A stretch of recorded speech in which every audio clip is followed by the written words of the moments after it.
જય સ્વામિનારાયણ મિત્રો, આપણે બની રહ્યા છીએ ચેપ્ટર નંબર 6 આનુવંશિકતાનો અન્વય આધાર. તો એની અંદર આપણે છેલ્લા 2 લેક્ચરની અંદર આપણે હ્યુમન જીનોમ પ્રોજેક્ટ બરાબર HGP જેને કહેવાય છે શોર્ટ ફોર્મની અંદર, તો એ HGP વિશે આપણે અભ્યાસ કરી રહ્યા છીએ બરાબર. એટલે એની અંદર જોયું કે આપણે જે હ્યુમન જીનોમ પ્રોજેક્ટ છે એ આખા વિશ્વ સ્તરે બરાબર વિશ્વ સ્તરે એ પ્રોજેક્ટ હતો બરાબર. એ વિશ્વ સ્તરે પ્રોજેક્ટ એનો જે બહાર પાડવામાં આવ્યો હતો અથવા તો એને જે પૂરો કરવામાં આવ્યો હતો એ ક્યારે શરૂ થઈ હતી તો કે એને 1990ની અંદર શરૂઆત થઈ અને 2013માં પૂરો થયો હતો બરાબર. તો એ જે હ્યુમન જીનોમ પ્રોજેક્ટ છે એના વિશે આપણે અત્યાર સુધી અભ્યાસ કર્યો. હવે એનો એક છેલ્લો પોઈન્ટ આપણે બાકી છે કે જે એના વિશિષ્ટ લક્ષણો બરાબર. એટલે કે અત્યાર સુધી આપણે ભણ્યા એની અંદર કે એની કાર્યપ્રણાલી કેવી હતી, કાર્ય એટલે કે હ્યુમન જીનોમ પ્રોજેક્ટ છે એ કાર્ય કઈ રીતે કરશે અથવા તો કઈ રીતે થયું હતું એની અંદર એના ગોલ વિશે જોયા, એટલે કે એના જે મહત્ત્વના લક્ષ્યાંકો બરાબર, એના હેતુઓ શું છે એના વિશે પણ આપણે જોયું. અને આજે જે ભણવાના છે એટલે કે આજે જે અંતિમ ટોપિક એનો હ્યુમન જીનોમનો એ જે છે એના લક્ષણો બરાબર. એટલે કે હ્યુમન જીનોમના વિશિષ્ટ લક્ષણો આપણે જોઈએ તો એની અંદર આપણને જોવા મળશે કે જે હ્યુમન જીનોમ છે બરાબર, એટલે કે જે જીન છે એની અંદર 3164.7 મિલિયન બેઝ જોડ ધરાવે બરાબર.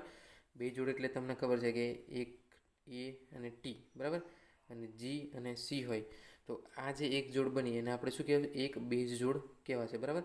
એટલે કે એની સામે ટી હોય ને જીની સામે સી હોય, તો સીની સામે જી હોય ને એની સામે ટી હોય, એવા જે એક જોડ છે બરાબર.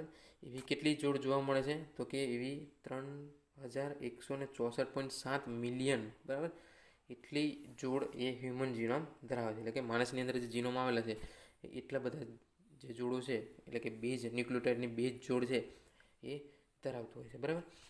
પછી જેટલા પણ જનીનો છે એ સરેરાશ જનીન કેટલી જોડ ધરાવશે તો કે 3000 બેઝ ધરાવશે બરાબર. 3000 બેઝ એટલે કે આપણે ન્યુક્લિયોટાઇડ જે જોઈએ છે એ કેટલા હશે એક જનીનની અંદર તો કે એક જનીનની અંદર 3000 બેઝ હશે. આપણે જનીન એટલે ખ્યાલ છે કે જનીન એટલે શું તો કે ડીએનએનો એક નાનકડો ટુકડો બરાબર. આ જે ડીએનએ છે તો ડીએનએનો એક નાનકડો ટુકડો આપણે અહીંયાથી આને ભાગ લઈએ તો આ જે ટુકડો છે બરાબર, ડીએનએનો ટુકડો એને આપણે શું કહેવાય છે, જનીન તરીકે ઓળખી શકીશું. અને એ જે જનીન છે એ જનીન દરેક કાર્ય માટે અથવા તો દરેક રચના માટે એ જવાબદાર હોય છે બરાબર. તો એ જે જનીન છે એ જનીન એક જનીનની અંદર સરેરાશ કેટલા બેઝ હોય તો કે એક જનીનની અંદર સરેરાશ 3000 બેઝ આવેલા હોય છે બરાબર. બેઝ એટલે કે આપણે જે ન્યુક્લિયોટાઇડ જેને કહીએ એ બેઝ એવા 3000 આવેલા હોય છે, જેના આકારમાં અત્યંત ભિન્નતાઓ છે. એટલે જેટલા પણ બેઝ છે એની અંદર આકાર જે છે એ અત્યંત ભિન્નતાઓ જોવા મળે છે. એટલે દરેક જનીનની અંદર આપણને આકારની દ્રષ્ટિએ વિવિધતા જોવા મળશે. વિવિધતાઓ એટલે કે અલગપણું આપણને જોવા મળશે બરાબર. પણ જે મનુષ્યની અંદર અત્યાર સુધી જે ઓળખાયું છે સૌથી મોટું જનીન બરાબર, ડિસ્ટ્રોફિન, જે જનીનનું નામ છે ડિસ્ટ્રોફિન, એની અંદર કેટલા બેઝ છે તો કે એની અંદર 2.4 મિલિયન બેઝ બરાબર. એટલે કે 20,40,000 બેઝ એની અંદર ધરાવે છે. એટલે કે 2.4 મિલિયન બેઝ બરાબર. એટલે એટલા બધા એક જ જનીનની અંદર. કયો જનીન તો કે સૌથી મોટું જનીન છે ડિસ્ટ્રોફિન, તો એ એક જ જનીનની અંદર આટલા આપણને બેઝ જોવા મળે છે. અહીંયા કીધું કે સરેરાશ જનીન કેટલા છે, સરેરાશ જનીનની અંદર કેટલા બેઝ હોય તો કે સરેરાશ જનીન કોઈ એક જનીન હોય એની અંદર આશરે 3000 જેટલા બેઝ ધરાવે છે. પણ સૌથી મોટો જે જનીન છે ડિસ્ટ્રોફિન, એ ડિસ્ટ્રોફિનની અંદર કેટલા બેઝ હોય તો કે 2.4 મિલિયન એટલે કે 20,40,000 બેઝ એ ધરાવે છે બરાબર. એ જે શરીરનો સૌથી મોટો જનીન છે. હવે ત્રીજો પોઈન્ટ છે કે જનીનની સંખ્યા 30,000 છે બરાબર. એટલે પહેલાં આપણે જે આગળ વાત કરી હતી એની અંદર આપણે એક ધારણા લીધી હતી કે જનીનો હોય, એક જનીન હોય એ જનીનો કેટલા હોય તો કે એક મનુષ્યની અંદર જનીનો આશરે કેટલા 80,000થી 1,40,000 જેટલા હશે એવી ધારણા હતી બરાબર. પણ અત્યારે આપણને એક ચોક્કસ આંકડો મળે છે તો એ છે કે જનીન સંખ્યા કેટલી છે તો કે 30,000 જનીનો આવેલા હોય છે બરાબર.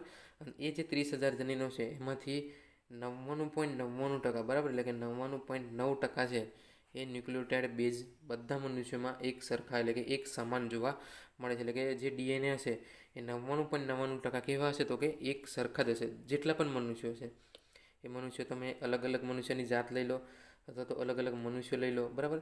કોઈ પણ મનુષ્ય હોય એ મનુષ્યની અંદર બીજા મનુષ્ય કરતાં જે 99.99% જે ડીએનએ છે એ કેવો હશે, સરખો જ હશે. બરાબર.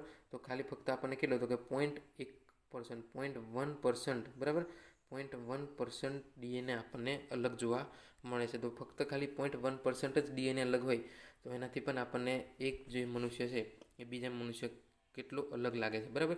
એટલે કે બે મનુષ્યોને ભેગા કરીએ અથવા તો બે વ્યક્તિ ભેગા કરીએ તો બંને વ્યક્તિઓની અંદર કેટલી બધી ભિન્નતા જોવા મળે છે. પણ એની જે જનીનો છે અથવા તો એની અંદર જે ડીએનએ છે એની અંદર સરખાપણું કેટલું હશે, તો કે 99.9% જેટલું સરખાપણું હશે. એટલે 99.9% જે ડીએનએ છે અથવા તો ન્યુક્લિયોટાઇડ બેઝ છે, બરાબર, એ બધા મનુષ્યોની અંદર એક સરખા હશે. હવે શોધ કરાયેલા જનીનોમાંથી 50% જનીનોના કાર્ય વિશે માહિતી મેળવી શકાઈ નથી. એટલે જે જનીનો છે, બરાબર, જેટલા પણ જનીનો જે શોધાયેલા છે એ જે જનીનો શોધાયેલા છે એમાંથી ફક્ત 50% એવા જનીનો છે કે જેના કાર્યો શોધી શક્યા છે. અને જે 50% જનીનો છે એ 50% જનીનોના કાર્યો, એટલે કે એ જે જનીન છે એ કયા કાર્ય માટે જવાબદાર હોય છે, તો એ જે જનીનનું કાર્ય છે એ કાર્ય આપણે હજુ સુધી શોધી શક્યા નથી. બરાબર. એટલે કે 50% જનીનો, એટલે જેટલા પણ શોધાયેલા જનીનો છે એમાંથી 50% જનીનો હજુ એવા છે કે જેના કાર્ય વિશે આપણને માહિતી મેળવી શકીએ નથી. બરાબર. પછી પ્રોટીન માટે સંકેત કરતા જનીનો 2%થી પણ ઓછા હોય છે. એટલે કે જે પ્રોટીન આપણે જે ભાષાંતરણ જે પ્રક્રિયા બન્યા, બરાબર, એ ભાષાંતરણની અંદર પણ જે એમિનો એસિડ લાવતા હતા એ જનીનો જે જવાબદાર છે એ કેટલા છે, તો કે 2%થી પણ ઓછા હોય છે. એટલે કે કોઈ પણ પ્રોટીન બનવાનું હોય એના પાછળ જે જનીનો જવાબદાર છે એ ટોટલ જનીનમાંથી કેટલા છે, તો કે 2% જેટલા જ જનીનો છે. હ્યુમન જીનોમનો મોટો ભાગ પુનરાવર્તિત ક્રમોથી જ બનેલો હોય છે. બરાબર.